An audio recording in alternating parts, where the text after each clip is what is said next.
Hello friends, welcome to my channel target with UP TET. आज हम UP board के class 6 की history का चैप्टर नंबर फर्स्ट पढ़ने जा रहे हैं, इतिहास के स्रोत, इतिहास जानने के स्रोत।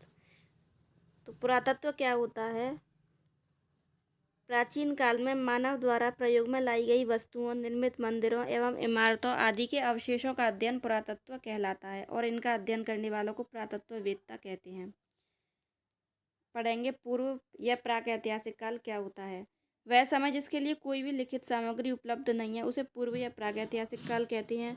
वह समय जिससे संबंधित लिखित साक्ष्य प्राप्त तो हैं किंतु उसे पढ़ा नहीं जा सकता उसे आद्य ऐतिहासिक काल कहते हैं। एवं वह समय जिस काल के विषय में लिखित सामग्री से जानकारी मिलती है और उसे पढ़ा भी जा सकता है उसे ऐतिहासिक काल कहते हैं। तो यहाँ से क्वेश्चन इस प्रकार बन जाता है कि वह समय जिससे संबंधित लिखित साक्ष्य प्राप्त तो हैं किंतु उसे पढ़ा नहीं जा सकता उसे क्या कहते हैं। तो ऑप्शन में दे देगा पूर्व या प्रागैतिहासिक काल, आद्य ऐतिहासिक काल और ऐतिहासिक काल। तो आंसर हो जाएगा आद्य ऐतिहासिक काल।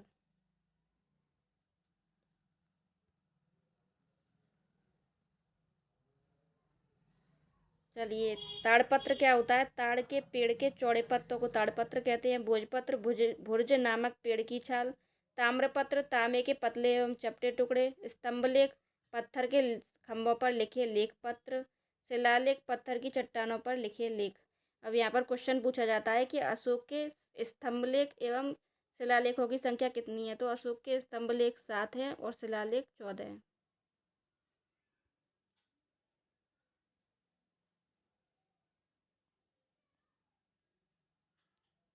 सिक्के एवं मोहरें। तो गुप्त शासक कुमार गुप्त प्रथम को इस सिक्के पर घुड़सवारी करते हुए दिखाया गया है, जिससे हम कह सकते हैं कि वह एक अच्छे घुड़सवार थे। इस प्रकार सिक्के इतिहास लेखन में महत्वपूर्ण योगदान देते हैं। अब यहाँ पर एक क्वेश्चन यह बनता है कि नालंदा विश्वविद्यालय की स्थापना किसने कराई थी। तो नालंदा विश्वविद्यालय की स्थापना कुमार गुप्त द्वारा की गई थी। अच्छा, एक क्वेश्चन यह भी बनता है कि विक्रमशिला विश्वविद्यालय की स्थापना किसने की थी।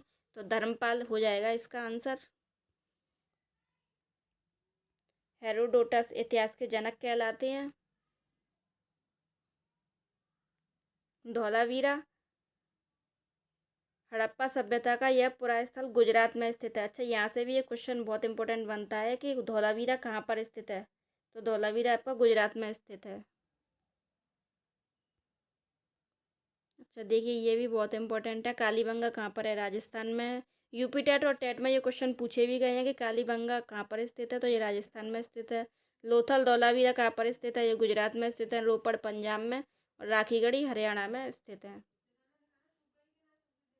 सारनाथ स्तूप उत्तर प्रदेश में स्थित है और इसकी स्थापना मौर्य वंश के शासक अशोक ने कराई थी। अब यहाँ पर यह क्वेश्चन देखिए बहुत इंपॉर्टेंट बनता है कि महात्मा बुद्ध ने सर्वप्रथम अपना उपदेश कहाँ पर दिया था। उन्होंने अपना उपदेश सर्वप्रथम सारनाथ में दिया था। साहित्यिक स्रोत, तो इसमें धार्मिक साहित्य हो जाएंगे आपके वेदों से हमें जानकारी मिलती है इतिहास के बारे में। रामायण वाल्मीकि द्वारा रचित है संस्कृत भाषा में। महाभारत वेदव्यास द्वारा रचित है। जैन एवं बौद्ध साहित्य से भी हमें काफ़ी जानकारी मिलती है इतिहास के बारे में। धर्मेतर साहित्य आपके हो जाएंगे अर्थशास्त्र कौटिल्य चाणक्य द्वारा रचित है। इनका एक अन्य नाम भी देखने को मिलता है विष्णुगुप्त। कई बार क्वेश्चन में आया है और कौटिल्य चाणक्य नहीं देता है, वो विष्णुगुप्त देता है। तो आंसर हो जाएगा विष्णुगुप्त। राजतरंगिणी राजतरंगिणी कल्लड़ द्वारा रचित है और इसमें कश्मीर के इतिहास से संबंधित जानकारी मिलती है। ये क्वेश्चन भी पूछा जाता है कि कश्मीर के इतिहास से संबंधित ग्रंथ कौन सा है। तो राजतरंगिणी है। विदेशी यात्रियों के वृत्तांत इंडिका मेगास्थनीज द्वारा लिखी गई है। काफ़ी बार पूछी गई पुस्तक है यह, वो मोस्ट इम्पोर्टेंट है। और मेगास्थनीज चंद्रगुप्त मौर्य के दरबार में रहने वाले कवि थे। ये यूनानी राजदूत थे। यह भी पूछ लेता है कि मेगास्थनीज यूनानी राजदूत थे या चीनी राजदूत थे। तो ये यूनानी राजदूत थे। फायान चीनी यात्री थे। ये चंद्रगुप्त द्वितीय के शासनकाल में रहते थे। हुएनसांग या हर्षवर्धन के शासनकाल में रहते थे। और हुएनसांग की काफ़ी मोस्ट इंपॉर्टेंट पुस्तक पूछी जाती है CU की। नेचुरल हिस्ट्री ये पिलनी द्वारा रचित है। ये भी पुस्तक काफ़ी एग्जामों में पूछी गई है। चलिए आगे बढ़ते हैं। इतिहास में तिथियां। इतिहास में कुछ तिथियां ईसा पूर्व में होती हैं और कुछ ईसवी में। ईसा मसीह के जन्म से पहले के समय वाली तिथियों को बीसी यानी बिफोर क्राइस्ट लिखते हैं और ईसवी को अंग्रेजी में एडी लिखा जाता है। एडी लैटिन भाषा के दो शब्द एनो डोमिनी से बना है। एडी का मतलब होता है ईसा मसीह के जन्म का वर्ष, अर्थात ईसा मसीह के जन्म के समय के बाद की तिथियों को हम ईसवी में लिखते हैं। अभिलेख। अभिलेख पत्थर अथवा धातु जैसी कठोर सतह पर उत्कीर्ण किए गए लेख होते हैं। स्तूप। स्तूप का शाब्दिक अर्थ होता है टीला। पुरास्थल वह स्थान जहाँ की खुदाई से औजार, बर्तन, इमारतों के अवशेष मिलते हैं।